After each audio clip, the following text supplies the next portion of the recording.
I'm all right with us taking things slow. I'm all right with us being very deliberate. Do you know what I mean? I've seen Liverpool teams deal with this sort of thing before. Well, listen, as a fan, you know what it's like.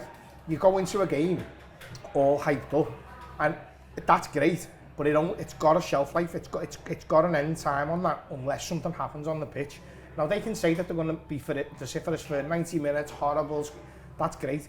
If Liverpool don't let them kick the ball for the first 15 minutes and nick a goal, well, it's not going to be like that because human nature dictates that it just won't be. So I think... Or it turns against you. I've seen that, I guess. Yeah. That's what I think it's more likely to turn against them if we could turn against them. Absolutely. They're not going to start booing their own players for missing open goals. Do you know what I mean? That's not going to be the atmosphere. But if Liverpool was so to nick a goal in the first 5 minutes and then get another one on the 20-minute mark, no one has got the stomach to keep that like horrible nature going for the 45 minutes because you're like, oh, good, these aren't they? You start talking to your mate next year and you forget that how much you hate Alexander Isak and all that because you're just a human. So listen, if the exact opposite to as well, they start off horrible and they just start to die, they score a goal after 15 minutes. Well, it's going to be a nightmare. Just on this, the thing about last season's games, you know, and I'm really into last season's games as a little comparisons, not least because Newcastle's first 11 for the final could be very close to the one that kicks off. But it's worth saying, Liverpool are terrible first half, but the set-piece goal to make it 1-0 comes on 45. When we played them at St James's last season, Ian, Liverpool haven't been great for the first half an hour, but they've just began to see them off. And then Isak picks it up 25 yards from goal and just whacks it past Kelleher. Yeah. You know, we've seen off in both instances our own lack of performance, but we've seen them off, and it just doesn't.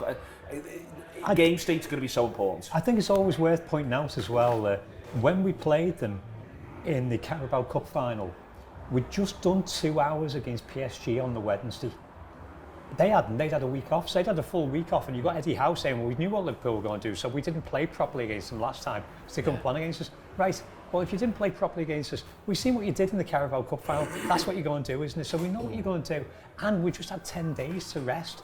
We're going to be in decent physical condition. We've had 10 days of rest and 10 days of training. And we're ready for you this time, and we know what you're going to do. And the job is, literally the job is to shut the fans up on 20 minutes. Who are you starting right back? Is you still concerned about right backs these days? Curtis Jones.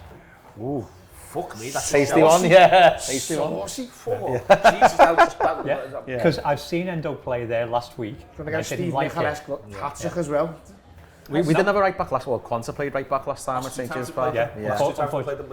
Gomez isn't fit enough for 90 minutes. He's not fit enough to start. Bradley's back in training, but he's only done a few minutes, so he's not fit enough to start. You don't want Endo there because he did it against Bournemouth, and it was so disastrously wrong-headed that he brought Gomez on to move everything round towards the end. Yeah. So that's not. I don't think that's going to be revisited as an idea. I think we're more likely to see Endo as a centre back than we are a right back. Yeah. And Curtis Jones has done it for him last season. I think he said that Gomez couldn't train for 3 days after our last game, but so that means he's been training for a week before this one because it's about 10 days in between the two matches. So Gomez for me starts at right back, and then you take the medical advice, and it depends if Bradley can do either 30 minutes or 45. If it has to be 45 and you play Gomez and Bradley, I'm absolutely fine. You've got 5 subs. Well, that's it. So but if you're playing Gomez for 60 minutes... No, so what I'm saying is, whatever the medical team tell you that he can play. So if they say he can play 45 minutes, he plays 45, and if Bradley can come on and do the second 45, bring Bradley on. If he can't, well then you'd have to press somebody else into service. I think I'd probably... Listen, I love Curtis Jones, and he gets a lot of stick, I love him. But I don't know whether I want to, because Gordon's his mate as well, isn't he? I don't know, that stinks of a little bit of disaster to me. I don't want to watch 90 minutes of it. I might be wrong, and it maybe he pushes Gordon back. But Gordon's going to be playing down the centre. I know, yeah, but if your mate's playing right back, you're definitely pulling over to that area of the pitch, aren't you? As a man who's seen Kev Walsh play football, I think if Bradley's trained, and if Bradley's in full training, I think that's the gamble. I think you go Bradley because it's such a... It's not a drop down to play anyone else. I think Gomez is a risk, not a drop down. He's a risk of he pulls up on 10 minutes and all of a sudden you're putting Bradley on anyway. I'm hoping in me hope of hopes that Bradley's recovery has been, they've slowly brought him back. Yeah. Slowly brought him back, knowing that they had Frimpong, knowing that they had all these alternatives, and he's actually fitter than, again, I've got no knowledge of that, I'm just hoping that's the case. But I think if Bradley's trained properly and we think he's alright, I think he goes Bradley. Okay. Who misses out of Florian Wirtz, Dominic Szoboszlai, Hugo Ekitike, and Cody Gakpo, because Mo Salah will not be missing out. So, sorry, just...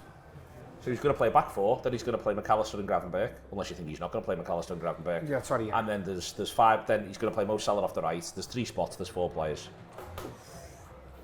I think if you're talking in, I think you would drop Szoboszlai if you're talking about the talent and the players you've got there. But I think because the running that he does and how he plays and the energy you're going to need on Monday night, I think Szoboszlai will play.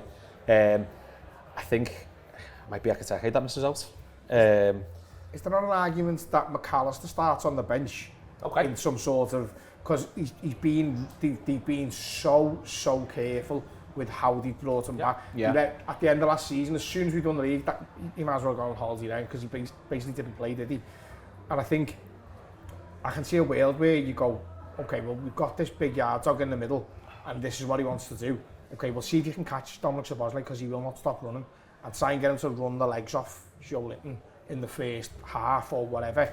And then when them gaps start appearing, well, McAllister is the perfect player to pop in there then, isn't it? So if you think about it depends on whether we're worried about them attacking us. They've got no striker per se, but they have still got attacking options.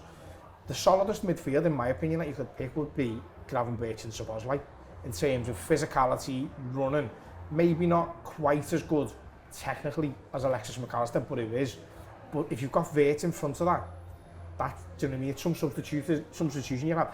And imagine if you do get to the point where it is maybe 0-0 and we battle through to 60 minutes, 65 minutes, and then you bring McAllister on to pick those balls. So I think he's got more in terms of pure options, not loads, but the way that we've got players who can interchange, I feel like he's got quite a few.